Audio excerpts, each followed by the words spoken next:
So welcome back, everybody. This is Night Flight. I'm Jules Koba, and today we are going to talk to Eve Lorgen again. Her website is evelorgen.com, and there you will also find her books. She has been a guest a couple of times here. I don't think she needs a huge introduction.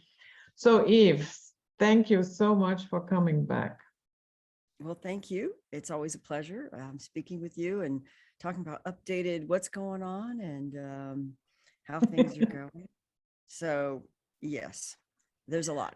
Of course, there's a lot going on. So I'm going to let you take the lead on where you might want to take this conversation. Then I'll just kind of go with what I know and what's kind of been going on my end.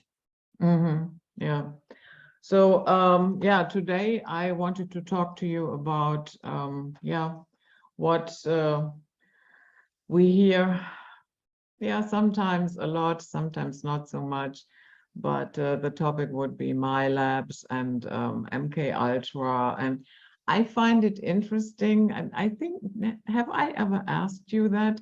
What really sparked your interest in that particular field? Because it's not a field where every therapist or psychologist is working in. No, it's actually, I guess it was probably serendipitous or not intentional. And I think I found out about it more, gosh, it was actually 1989 when I met my first satanic ritual abuse victim who professed that they were a satanic ritual abuse victim. And at the time, I had met them at a trauma conference, actually, as I was starting my master's program in counseling psychology. And I was like really shocked that I didn't really know what it was when they were talking about like multiple personalities and how they have different alters that, you know, were involved in rituals and take on different personalities, even to the point of taking, you know, having skills and abilities and taking different personality jobs. And then it was related to this particular person I met was a woman who had a sister who was also at MK Ultra satanic ritual abuse, probably a CIA connected alphabet soup agency involvement, where the discussion was not only trauma, but somehow at that period of time in my life, which was long ago, there was going to be a live conference or speaker with Bud Hopkins in San Diego County. Okay, so this was like long ago, and he did come in person somewhere in San Diego County. I don't even remember the city, but we went together, and I remember telling this woman that, oh, you know, Bud Hopkins is going to kind of talk about alien abductions. And at the time, I told her I was, you know, very interested in alien abductions and had some experiences and was, you know, researching this and wanting to work with people and do hypnotic regressions and knowing that they also have post-traumatic stress. And so she could relate to it because there were some alien aspects to her experience and understanding of its connection, even then, with satanic ritual abuse. And what I came to understand later was completely involved in the underpinning of a lot of MK Ultra mind control, trauma-based mind control programming. So what was really kind of, well, not funny and interesting, but when I met her, she was like one personality, right? But when we met, like the next time, we were at this Bud Hopkins like little lecture conference thingy, and I remember she kind of walked in late, and she looked different, and she was wearing like these clothes that made her look kind of like a high school girl with like knee socks and kind of ponytails, and looked like how a woman would dress if she was going to be I have to say it. In a role play, a sexual role play, playing a schoolgirl or something like that? Exactly. Like there, because there were people who do that, right? Like prostitutes or high school girls or even adults where they dress up like the little high school girl, and it's like a whole sexual theme that you would play in a prostitution kind of thing. So like when she popped up, you know, walking in late to this Bud Hopkins thing and like, oh, hi, you know, this is like my friend. I just met her. I told him about the conference, and I'm kind of embarrassed that she's like in this different personality. And so anyway, what was interesting is that as part of the conversation, there might have been question and answers during this whole thing about alien abductions. Okay, so at the time, Bud Hopkins was really the forefront of alien abduction research with some of his books that had just come out, you know. So there wasn't any relevance or connection being discussed, certainly in those circles with satanic ritual abuse or MK Ultra or any of that. So this woman, who happened to know, and I think she was doing this on purpose. There was a question and answer where she said, well, there are a lot of missing children and, things that happen, with satanic ritual abuse. And, are there any like missing people reports with, alien abduction? And I don't know what his answer was, that, oh yeah, they're always returned back. And there's really not any missing persons, blah, blah, blah. But he kind of, wanted to go off to the next person. It was kind of an embarrassing question at the time, even linking missing persons and satanic ritual abuse cults with the alien abduction phenomena. So it's kind of interesting how that popped up in my initial research, but I really didn't get to know more fully about that until I met people later in my research as a therapist, probably went during my master's program in the 90s. And then afterwards, when I started meeting people, I met Arizona Wilder. It was like actually before and during the time that David Icke was doing his research and wrote his book called The Biggest Secret. And then, so around that time, I had met James Bartley, and I was doing a support group for mostly alien abductions. But as a result of, having people come talk about that, we ran into like, well, this military aspect and how these military dreams and the humans in lab coats and underground bases that were sometimes with aliens and sometimes not, were coming in these experiences and memories of people who are also having alien abduction histories where there's multiple incidents in their lives. And it may or may not involve UFOs, but it did sometimes involve missing time. So that was really when I started learning more about that. And then after, I had several discussions with Arizona Wilder and also reading the Fritz Springmeier trilogy. I mean, there's many books and material by Fritz Springmeier that like How to Detect a Total Undetected Mind Control Slave, which was the classic MK Ultra, Monarch, SRA, Illuminati programming, and how he decoded a lot of that, like with the alter personalities and the 13 by 13 cube. I mean, it's very complex. And the entertainment industry and how they've, infiltrated, religion, politics, science, all these different sectors of society with high-level family members who they called Illuminati that were part of a satanic ritual abuse cult family.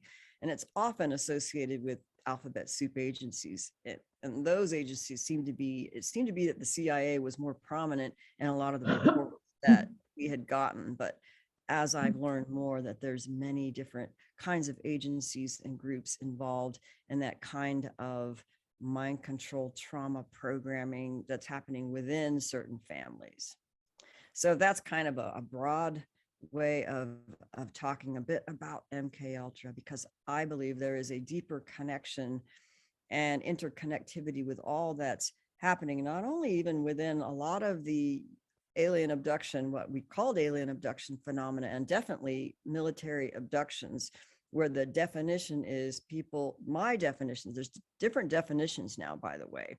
Some people say, oh, MILAB, well, that's just a laboratory where they're taking people in underground bases and doing certain experimentations in it. They describe it as if it's a location, right? Mhm. In the beginning, the term was actually contracted. I don't know if it was Dr. Helmut Lammer, who is an Austrian, I believe he was Austrian, who wrote a book about people who reported not only alien abductions, but a military abduction or interrogation or involvement that was somehow related to that phenomena, sometimes not, but there was a connection. So he wrote a book about that and several case histories.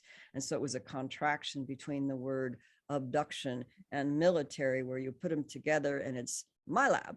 And then so anybody who had kind of both of these things going on, or they suspected there was a human and alien involvement going on with this phenomena and a little mind controlling weird shit, okay, and UFOs, we just said a MILAB experience. But before, I think even before that time, they didn't know what it was, because Helmut Lammer hadn't even come out with his work, nor Carla Turner. But in the early days, it was actually the Montauk Project and the Philadelphia experiment, and people who were involved in some of the weird time travel, time location, the whole Montauk out of Long Island, where there was a Montauk chair where a lot of these strange experiments took place. So even in before a lot of my research, I met a man and actually it was in Philadelphia, and I went to a Preston Nichols presentation where he brought a special client of his who was an MK Ultra Montauk boy survivor coming out of basically memories, right? And then he was a guest for one of these lectures that I went to in Philadelphia by a man named Bob Urey, who he would do a lot of lectures out of Philadelphia. So meeting Preston Nichols and the man, Andy Perro, who I wrote a interview and a story. I wrote a Project Superman interview about him in 1999, okay, or 1998, like a long time ago. So that his story was really the wow, the super wow story that I had not heard of, that level of, let's say, how they create superhuman abilities in conjunction with technology, genetics, military applications, and occult sorceries and black magic and Nazi science that is, definitely more than what we understand it. Where I understood, like, there is so much more going on. Most people didn't even believe his story, that it was just too far out there. But later, more people came up telling their stories of, oh, I was involved with a Montauk thing, or was put in something like a Montauk chair and made to project into the future, or have memories of being like in time travel operations, related to like Nazis, but they weren't in 1940. That how did that happen? So, and then the whole super secret, what they call it, secrets, SSP, right? Super soldier projects. But that notation wasn't even known back in the early days. They're just calling it that. So there's been a whole progression of an understanding of what is really going on, but it is all related to MK Ultra in some way. Yeah. So, Yeah. What I find interesting is that during the Cold War, obviously the CIA convinced itself, or let's say it became convinced, that the Soviets had developed a pill with which they are able to control the human mind. And that sparked, in return, the MK Ultra program. So you could say it was a little bit of a paranoia, because they thought that the Soviets might have something that they do not have. I don't even think it has been proven, but okay, they convinced themselves and then they started it. But what I find, what is it about the human mind that so many people think they want to control it? there's so much there, like, to go back to the Soviet connection with why maybe some of these programs were developed as a defensive strategy, secret defensive strategy against what the Soviets could have against us. So then they got to do these projects too, with respect to maybe drugs, probably LSD and some of those kinds of things. But I remember even Arizona Wilder talking about that in her, because she was a high level, what do you call it, a super goddess, mother goddess in an Illuminati bloodline family.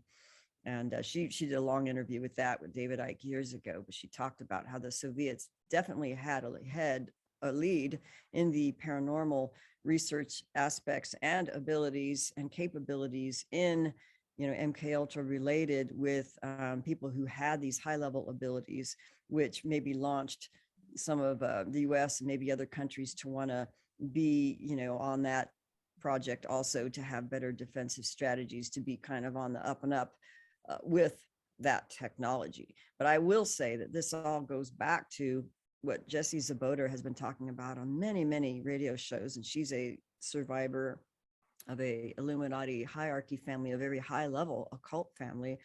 And I don't need to go into her history, but it's basically this science and the methodology of what we'll call it satanic ritual abuse, but it may involve other religious systems and cultures, but it's the same general thing to create people with these abilities and super abilities. That it's a very ancient. So it's happened through the families that carry these abilities from probably some people say even the fallen angels. Okay. Mm-hmm. So these ancient Egyptian black magic sorcery families, and they've carried this all the way through, the line of Cain, or maybe God knows before that. So they Mm-hmm. carried these special rituals that went through the families, and then it's been streamlined with technology as our society has developed into what it is now, and so that there's so much more involved. So a lot of people have these ideas that it's this country or that country or this politics, but in reality, it's been going on for a very long time on the entire planet under many cultures and families because of what has gone on as a spiritual war against humanity. Mm-hmm. That's what I believe. Yeah. Yeah. And what is your hunch? Why are they afraid of the human mind? Why do they work so hard to get it under control? Well, obviously, we got something they don't. I mean, it's obvious, like they don't got something that we got. And Mm-hmm. then it may be like, as they say in some of these ancient scriptures, the fallen angels have lost their connection to the Most High by, rebelling against the laws, and then losing that connection. And, that could be a pretty profound, it's like becoming a vampire. Like if you, like made a deal with the devil and you lost your divine connection, you're losing something that you would ordinarily get every day to keep yourself alive and maybe sane. And so then you've got to get that something from someone else who is a living, connected being to the divine, eternal being, which is a form of, vampirization. So it's always going to be vampirization, manipulation, and control of the powers that we have that they lost, that they're trying to keep until they basically shrivel up and die and go into the pit, or I don't know where. But it's as if space dust. Yeah, I mean, if it's true, and this is a spiritual question that, a lot of people would say maybe they think they know the answer. If someone really did disconnect from the divine willingly, because there's a lot of people who make deals with the devil, like in the entertainment industry, and there's a lot of people who are ex-Satanists or ex-sorcerers, and they turn their life over to Jesus or to God, and they were able to retrieve that divine connection and forgiveness.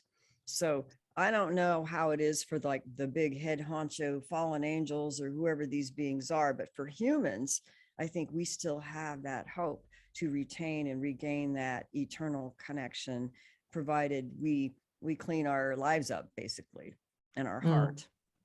But I think if there are higher level ones who come from a different order of creation, who do not have that, and this falls into some of what I believe are the alien beings responsible for certain types of abductions and interference, and even consciousness manipulation in our life force, dream making, reality creating mechanism in humanity. So that's the very powerful part of the mind that I think that they are afraid of and want to control and manipulate, because they just don't got it. Something like that. I mean, Hollywood has introduced us to the MK Ultra idea as well. We have these two movies, The Manchurian Candidate, with the first one with Frank Sinatra, I guess it was, and the second one with Denzel Washington. Yes, that was a good one. And Eyes Wide Shut. Eyes Wide Shut, yeah. So, but going back to the Manchurian Candidate, I was thinking if that is actually sometimes happening, that they install a totally mind-controlled puppet. And I tell you why I was thinking that. Because when I look at our government right now, and the decisions that they are making right now, although everybody is aware that we are in a very, very dire situation in terms of energy, even our government understands it right now. But still, when I look at their decisions, I have the impression that they act like contract killers for our economy. That's a good way to put it. Yeah, that may be just what's happening. Mhm. Although I know that these movies they portray something I think that's actually more simplistic than what is really happening. That Mhm. there is a level of well, sorcery, black magic, spiritual warfare that kind of adds a degree of hidden, I guess, hidden occult means of control and manipulation that is above and beyond what we think is how it works. And that's, I think that's why there's so much difficulty in trying to understand and navigate and deal with all this. We want to believe it's a simple black and white thing, but even as a therapist and someone who's working with healing people, there's a process of recovery that has to take place before um, they realize, like, let's say, what their triggered reactive modes are as a someone who's reacting out of trauma, and like the standard human mind under trauma and control, like trauma-based mind control will do, versus as we become more aware of, oh, that's what's going on, that's why I've always had these feelings and experiences and blah blah blah, and how to understand this so that we can respond differently from the programmed reactive program based on a cue or a threat, so that we can respond differently and or just stay calm and pause during those triggers. And and they're pushing us, like, collectively, even if people, normal people, haven't had these specific kinds of trauma based mind control, they're being pushed just the same into reactivity of more and more is being squeezed out of us until they're going to starve us, they're going to freeze us, they're going to try to poison us or make us force us to take poisons, and set us up with abusers, and the list goes on of the endless targeting to get us to submit to their power and control, to sell our soul, really. Mhm. That's what I think it is. They're trying to get us to sell our soul to their program by however means it's taking place, incrementally over time. And I see it as a spiritual battle. Mhm. Yeah, it certainly is. And I would say, yeah, almost, yeah, the last 3 years was one trauma-based mind control experiment. I mean, on a large scale, globally. Yeah, yeah. And I'm amazed at, when they do this over time. That's like, they call it the frog in the pot of boiling water that's slowly being heated up. And that's the part about our awareness of the gradual conditioning of conditioning us to be victims, conditioning us to be a narcissistic abuse victim that eventually loses our identity and our history and our power to fight back and our own awareness. And it puts us in a sense of confusion and weakness and forgetfulness until you just kind of fall into it, because there's so little left of your awareness and power and volition from doing this over time. So that's the danger of it, I think, is that when they do it incrementally over time, you don't notice the effects as much. But I think now, even with the whole COVID thing, they notice even within a 2-year period of time the drastic changes in society and culture and relationships and economics that has taken place to cause very much harm to many, many people, and deaths and murder, you know? Hmm. So if we can get through this while understanding the process without losing our identity, our history, our life force, our volition to make the appropriate choices, then we'll be okay. But I think we really need each other for this. And we need to understand ourselves and the process so that we can make the appropriate decisions by responding instead of reacting, even when we're starving and even when we're really, really cold and feel like your life is being threatened. And that's a hard thing to have to deal with. But it's almost like this is a mass initiation of, a gun to your head, a knife to your throat, and then what are you going to do? And I hate to say it, I hate to make it sound so dramatic, but That's what it reminds me of what's happening, but it's slow-mo, right? Not really. I mean, it seems like it's happening faster and faster.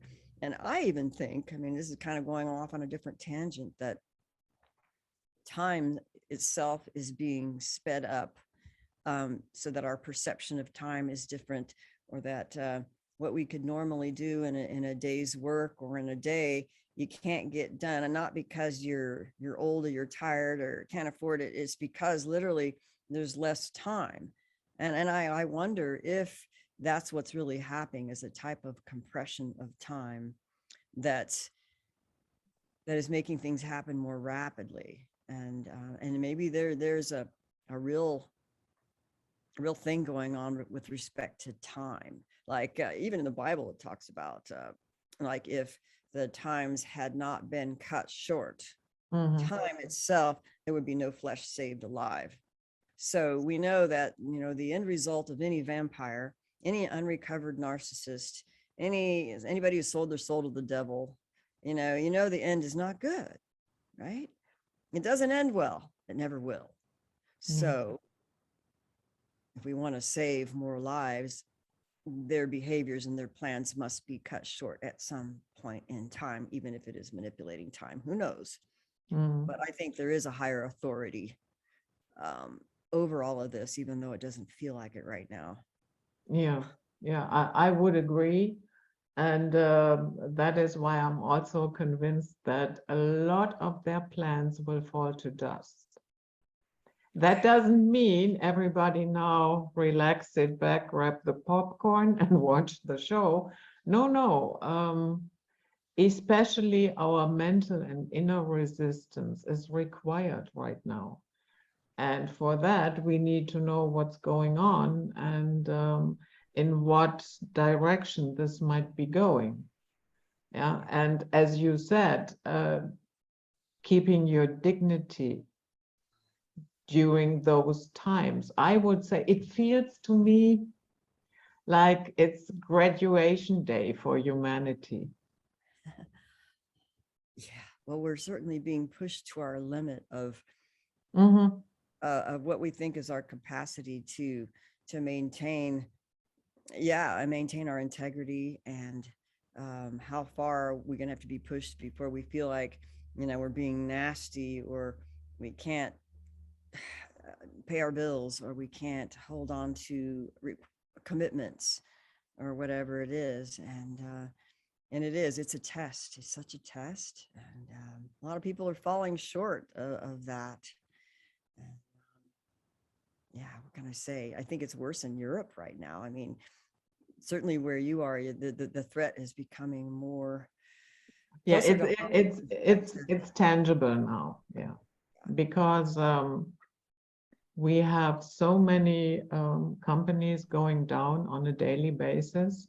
Since yesterday, we had more than 150 companies that shut down for good, are insolvent, and that is every day. Since I watched this website, every day. There's not one day where we do not have insolvencies. Yeah. And many times triple digits. Wow. Yeah, so yeah, it's tangible now. And yeah, some supermarkets started experimenting, not here where I live, in a different area. Yeah, and they are thinking out loud now and closing at 1300. Wow. So that the supermarkets are closing early because there's nothing left on the shelves, or? No, because the energy to keep everything running, the deep freeze section and so on, the electricity is too expensive. Yeah. We even have supermarkets, they have canceled their contracts and the utility services. So, meaning starting with January 1st, they will have no power. Of course, they looked out for a different contract with a different utility company. Yeah. yeah, they offer contracts, €1.50 per kilowatt hour. I don't know what that translates into. Yeah, monthly. let's say in many countries, you know, when it's good, you have, let's say, 9 cents or Oh, 11, yeah, oh, per kilowatt hour. Or but not in Germany. In Germany, it was around 30, 33 cents. Yeah, but there are countries where the kilowatt hour is like 9 cents, 11 cents. Yeah, so Germany always, we now actually have the highest prices in terms of energy. So, and now imagine you go from 30, let's say 30 cents to €1.50. it just makes it so, yeah. Mhm. Need alternative solutions for what you really need. And Yeah, and that means a lot of them will shut down. And it's then like what? in the pioneer days where, you know, you have to go and get your provisions for months. And, you know, if you're lucky, you know, you get mail once a month and then you go pick it up and then you have to go travel miles, you know, Mm. it's just, it's going to force a lot of people into Into reality pretty quickly, yeah. But it is very, very sad that it has to come to this. we're moving south for a few months. Like in the United States, they have a thing. Well, for people who could afford it, like they call them the snowbirds. They come down from the Northeast and they go into, you know, Florida and some of these warmer states. So half the year they might live in San Diego and the other half they live in Minnesota, and they're just fine, you know, for people who can do that. But traditionally, even tribes of probably Native Americans would do that, and they would move. So, you know, from the mountains to the plains and then back to the mountains in the summertime, and we would constantly be moving to where it's warm enough to live. Mm. That might be what happens in mass, you know. Yeah, then all the migrants are running into the wrong direction. Because that is another thing that is going on here, heavy Well, yeah, you migrant guys are migration. having that. Yeah, Mm. somebody sent me a post on that actually. Yeah. We have it in the US where they're coming in, obviously from Mexico, but they're also coming in from Canada. Mm. Where, So you you know, already talked about altars, and I mean, that is, I would say, a complex thing to install an altar into somebody. So what I would think, it's probably a two-step program, meaning first you erase the existing mind, and then you put in something that can fill the void. yeah, well, that's what we call trauma splitting.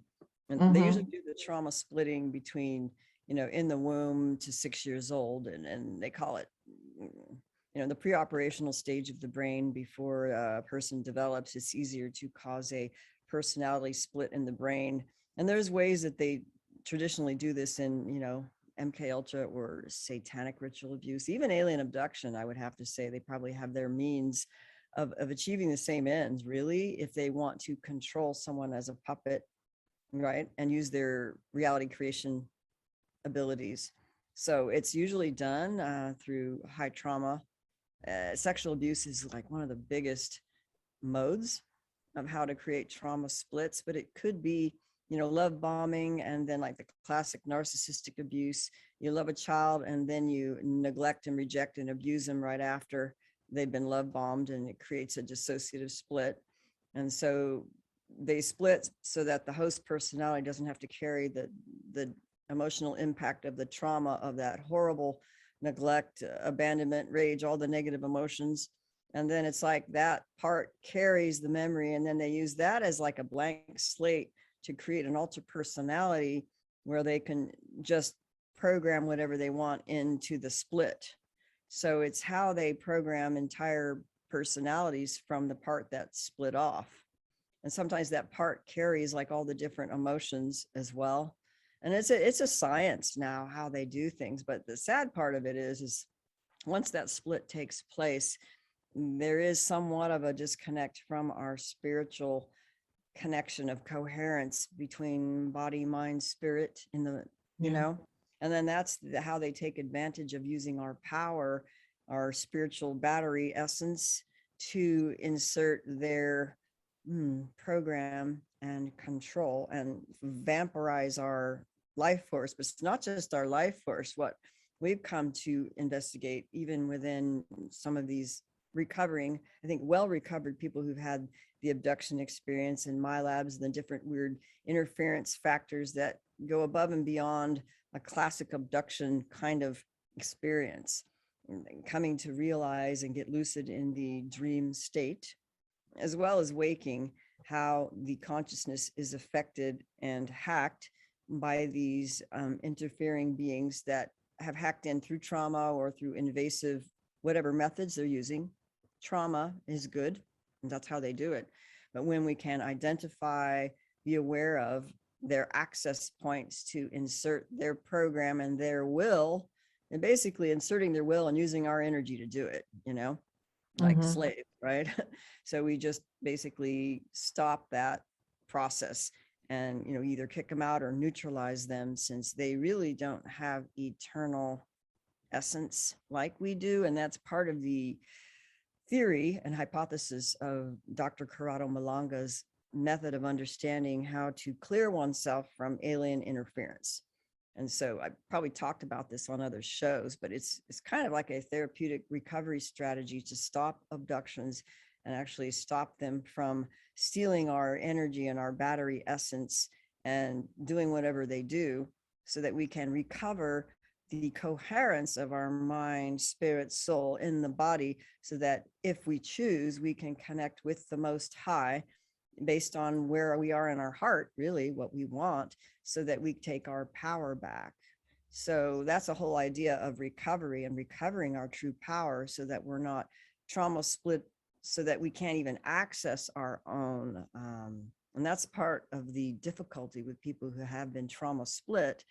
And sometimes we don't have the whole accessibility of these altars that they're being accessed and used without their conscious control, because there's still a traumatized aspect of their soul operating in another dimensional reality or a compartment of their mind that these beings, and even the humans and the sorcerers who have the codes, can access and utilize them for. So that's why recovery is so important, and appropriately understanding the phenomenon for what it is, and for what MK Ultra and SRA and the different control factors of how they are corrupting and manipulating people to use them as puppets to carry out the agenda of the predators and parasites, basically. So we have to fully understand ourselves as human beings, but also in my personal recovery process, which is always ongoing, by the way. I'm not perfect, but part of my understanding of how to even start recovering my own power and healing was by understanding the nature of predators and narcissists and abusers, pedophiles, sorcerers, and the entities that they use to carry out demons, for example, and the aliens who have malevolent agendas or who have malevolent spirits, to understand their true nature, their true behavior, their modus operandi as it is, instead of looking at it through a filter of an unrecovered, quote, codependent or whatever. We're programmed to not know, see no evil, hear no evil, speak no evil, and always be nice. Don't get angry. Or certain religious systems or academic training tells us, well, this doesn't really exist. It's all in your mind, or there's no such devil, or they're hiding pedophiles in the priesthood, for example, or in Freemasons, or in the schools, or wherever, right? There's predators and MK Ultra people and all these infiltrators all over, okay? So we have to recognize the nature of narcissists. This is what helped me. We understand the nature of a predator, the nature of somebody with narcissistic personality disorder, or someone, in my view now, who is basically hosted or partially possessed or fully possessed by a malevolent spirit, we have to be able to identify that energy and that nature so that we could retrieve back our own identity and sense of self, so we could know where to go from here.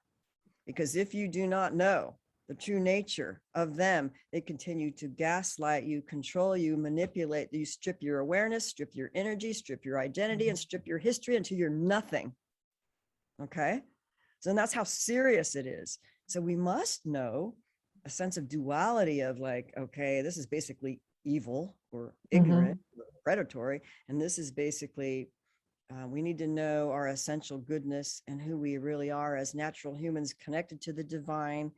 And that if we weren't constantly being abused and gaslit, we would probably be essentially good people living in harmony, right? That I think something happened to humanity where maybe there really was this whole fallen angel thing where they corrupted an original human bloodline genetic body container that should imbue the whole essence of this eternal spirit that could imbue itself more fully in an uncorrupted body with good qualities. But because it got hybridized and corrupted, it can't come through all the way. So it can't fully express itself unless a great transmutation kind of healing takes place. So I think we've been corrupted and hybridized so that our full memory of who we really are can't come through fully until we really, really work on it and come to understand it through someone who really loved and cared for us. And I will have to say that in my own experience, had it not been for, the love of, one major parent and some family members, and the love and true care and wisdom and mentorship of people like Barbara Bartholick, and a mentor I had in my counseling when I got my master's, and he was a Buddhist. But if it had not been for some really key individuals in my life, I would not have caught on to the truth and would have been able to go in the direction that I've gone in, and for like a recovery.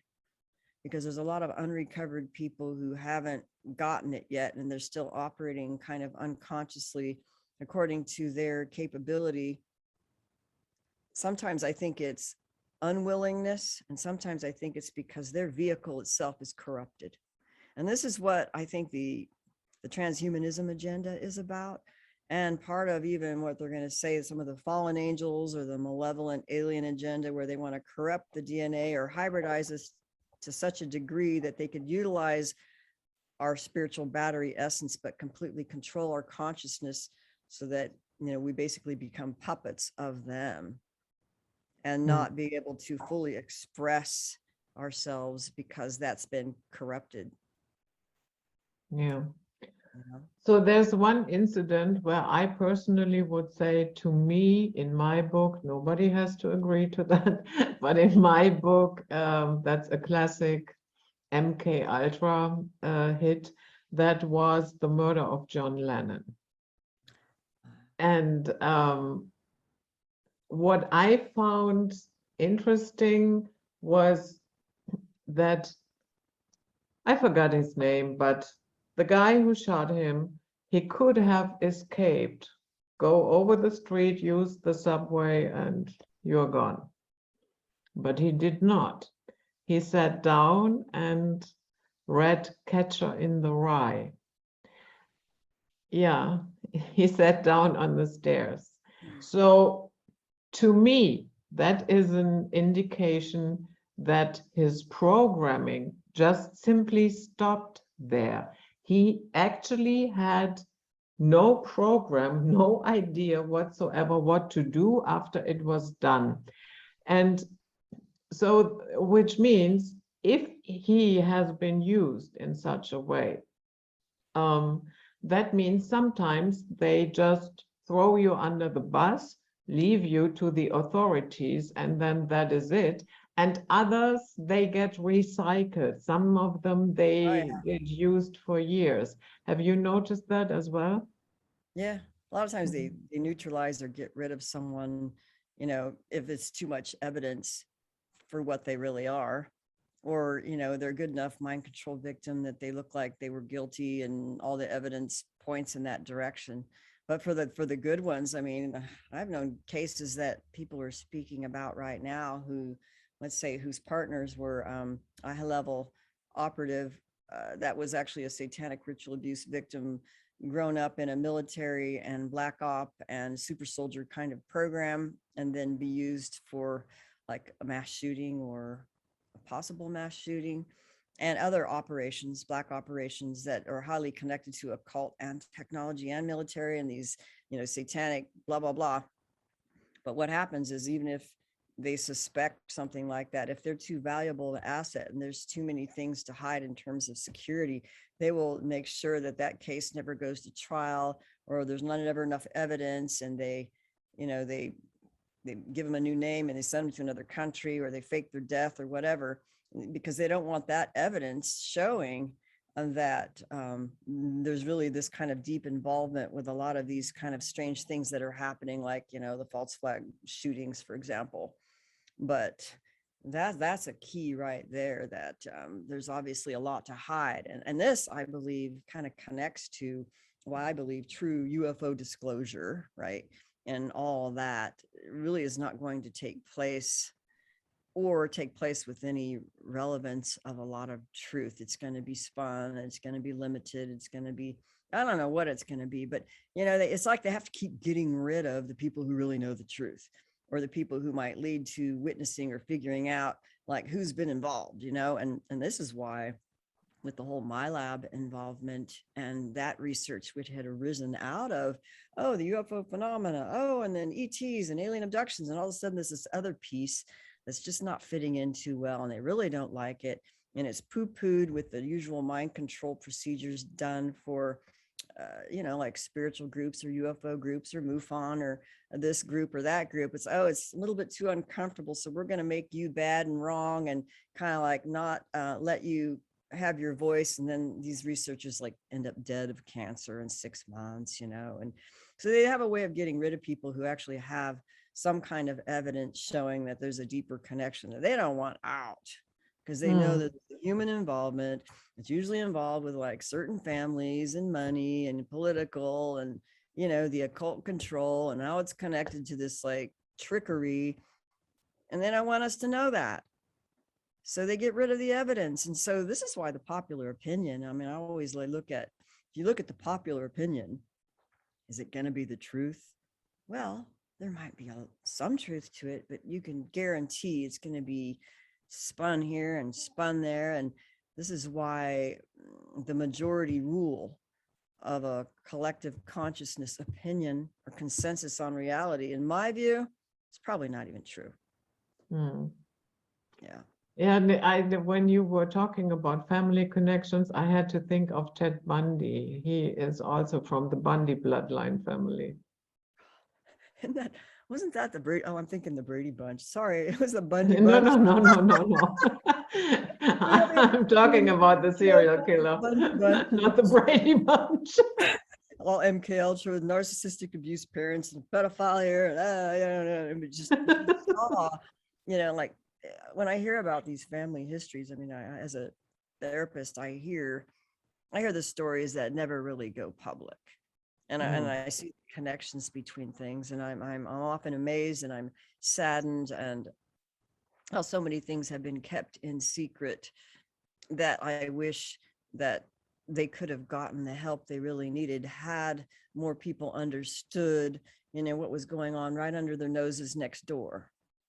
And more people know now, I think, in terms of like the sex trafficking, and then, the evidence of, if there's a kid at school that looks like they're being abused, they might have sexual abuse at home, but, a lot of the times they just don't know in enough time to get these people help when they really need it. And they have to get you as children. And in order to get a good slave, they really need to get you as a child to make it worth their time. And that's why they always want the children, right? They want the babies, they want the children, they want to get them young to condition them and create them. And this is why I'm such a strong believer in healthy relationships in families and loving connections and truthful communication styles and methods that can help us all get what we truly need as humans, and knowing how important love and community connection is for harmony and goodness, and really holding that as the highest value above and beyond the secrets and the economic bullshit or whatever they're doing, because it's the family and the love for one another that's really going to carry us through this. And somehow it has been infiltrated so that there's a normalization of abuse and neglect and not honest communication. And so we've had to hide our traumas and our sexual abuse and feel all shamed about it so that it's not safe to speak the truth. And it goes on even today, not safe to speak the truth as a whistleblower. Oh, yeah, you probably get killed. They'll kill your kids. You're being threatened and targeted. Oh, by the way. And you try to tell that to a normal and they think you're fucking nuts. And so that's what we're dealing with. We're dealing with, people who have the guts to speak the truth consistently. Oftentimes, they do get murdered. They do get targeted. They do target their kids, or target their businesses. So, it's up to us to protect one another as much as we can so that we can survive this. And, it's a process in progress all the time. I wish I had all the answers, but sometimes I pull my hair out. But something comes through usually at the last minute, or in order to maybe, I try to justify it by, well, I guess I needed to learn this, to realize that, in order to have a stronger faith to work something more, let's say, our ability as a spiritual being in a physical body. We have great spiritual powers that we don't even know we have. And this is something that keeps coming back to me in my own work, in many of the clients that come to me, many women, but not just women, but men also, but mostly women who, let's say, have come to me for, it might have been, they think they've had a relationship that was an alien love bite or something manipulated beyond the norm that had supernatural weird qualities, where they think, wait a minute, there's something more going on. And they may realize, they have a deeper history with MK Ultra, or abductions, or ritual abuse, or MILABS, or their partner was hosted by a reptilian, or whatever it was. But a lot of these people who were involved in projects, and they're discovering it as they age and they do their recovery process through pain. Actually, a lot of times they don't know until they had a bad relationship that just kind of threw them under the bus so bad that they had to come in and really start working on doing an uncovering of their history and to heal from their trauma, and then finding out all these other things that were hidden that they just really didn't put the pieces together yet. But when they do, and then they find out that in the process, even of their seeking out, let's say, spiritual communities, or maybe learning under a guru or a this or a that, many of the women that I run into, they let's say go to a Peru, or they go to a shaman, or they go to somebody in India, or whatever it is, and they go to maybe do some deep healing on a spiritual level, because that's where they're at, and they're very sensitive. They're naturally intuitive and psychic, but they still have trauma. And then they come to find out at these even higher levels that these gurus and sorcerers, or, many of them priests or whoever, they have some kind of ability to know who they are in terms of their quality of power, of spiritual power, that they could turn around and use for their own ends in the cult, or in whatever spiritual group they're in, or political group, or whatever group. So there's certain women, and I keep coming up with this, and I know there's something to this, that have the true power, but because of their trauma and their histories and the level and the depth of the programming that goes above and beyond simple psychology or even politics, it goes into the spiritual realm where you don't even think there's that level of control and handling going above human level, that are connecting with spiritual groups that appear to be good on the outside, that we think would be, if we want to heal our traumas, let's do a deeper meditation practice, for example. or go to a retreat to do ayahuasca or something, and Mm. then you fall under a freaking predator that's a high level predator, and then you Yeah. get where somebody in the group is like handling you, and pretty soon you're being abused, but at another level. So the true recovery process is something that I think we need to be very, very careful who we go to for advice and what belief systems we're holding. And really, we have to ask the question, this sounds totally paranoid. And I don't want to encourage paranoia, but I want to encourage at least asking questions. That if there was a narrative within a spiritual body of information, let's say if it was the Bible, or if it was the Buddhism, or if it was Vedic this or shamanic that, is there something in that is enabling predators, so that if you went in as somebody looking for healing and truth or whatever, would there be a methodology for them to enable a predator to take advantage of you on that level? And how might it take place? And this, sometimes you only learn in hindsight, when you look back in hindsight, how you thought you were going into recovery, and then let's say had another relationship with someone who seemed to be really smart and had it all, and then it turns out that they were just another level of handling. And so this is where we retrieve back our deep internal truth and internal resources that has to do with our absolute connection to the eternal divine that we are, and connecting more fully with that on a more direct internal way with trusted people who are living the fruit of that awareness. And in that's where I'm working with people, trying to retrieve that and build that internal awareness, power, and recognition of how to build on that coherent power. And it's something that, you go in, sometimes you go into something, a line of research or a career, thinking about this, and you think it. Like, let's say I thought things were about like alien abduction or certain ETs. And then as I got more involved as a therapist, I came to find out there's many more connections with this that's not exactly what they were saying it was or thought it was, but in reality there's something deeper and more core that is important to get to a deeper truth that's going to get us to where we really, I don't want to say should go, but maybe would like to go as an empowered human who's not afraid to be human and take that identity. Your original identity is what you came in with, not over identification with the ETs or with a political group, or I'm a doctor or a lawyer or a successful businessman. What are you really identifying with? Yeah, Because exactly. the identification factor that can kind of get us tripped up, I've seen in recovery, like true recovery, boy, that is always ongoing, if you ask me. Yeah. Yeah.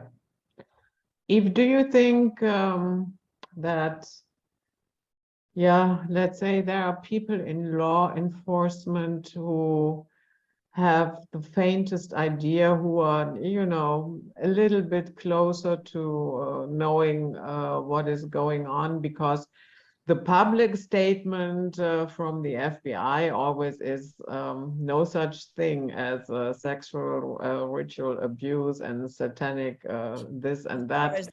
They're still saying that. Like, I remember them just doing that way back in the 90s. And like, there's really not such thing as multiple personality disorder. And, like, get off of it, man. If they don't know it by now, there's something wrong with them. Because I knew this back in the friggin' late 80s. And all you have to do is look and investigate and truly do the research. Sometimes our own experiences help tell us and give us a clue by intuition, but really we shouldn't allow them to tell us what reality is when they're obviously blind, or there's something wrong. There's just something wrong with that. They can't see it. They ain't it. They're not it. And it tells me that there's, well, I hate to say it. I don't want to say it. people who do have, I call it the original awareness, essence of truth emanating through them strong enough to kind of get it and to be it.